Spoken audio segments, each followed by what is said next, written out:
घोटकी वासी 19 सालन जो नौजवान बिलावल भट्ट जो कराची में तशद्दुद लाश हथ। घोटकी गोवर कॉलोनी जो रहवासी 19 सालन जो नौजवान बिलावल भट्ट 4 ॾींहं अॻु कराची रोज़गार लाइ वियल हो। नौजवान जे वालिद जो चवणु आहे त जंहिंजे अॼु लाश जो घोटकी पुलिस इतला ॾिनो आहे, असांजी कंहिं सां बि दुश्मनी न आहे, ख़बर न आहे त मुंहिंजे पुट खे कंहिं क़त्ल कयो आहे। नौजवान जो लाश पुलिस तालुका अस्पताल खणाए आई। लाश ज़रूरी कार्रवाई बाद वारसनि हवाले कयो वियो। नौजवान जो लाश घर पहुचण ते घर में कराम मची वियो।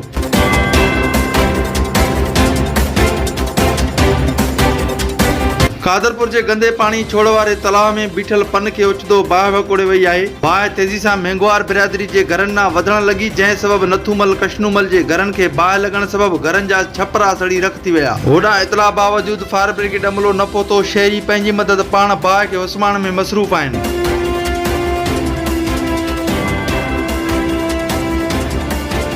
मीरपुर माथिलो में म्यूनिसिपल कमेटी घोटकी के मुलाजमन जो 17 महीनन का पगारूं न मिलण खिलाफ प्रेस क्लब मीरपुर माथिलो अॻियां एहतजाजी मुज़ाहिरो कयो वियो आहे। म्यूनिसिपल कमेटी के मुलाजमन मुख्तियार ट्रगड़, इफ्तिखार कलवड़, अख्तियार लाखो ऐं किफ़ातुल्लाह समेत ॿियनि मुलाजमन चयो त पीपी क़यादत मीरपुर में वफ़ा खिलाफ एहतजाज कर रही है, पर हुननि असांजूं 17 महीनन का पगारूं बंद कयूं आहिनि। इहो हुननि खे नज़र छो कोन पियो अचे।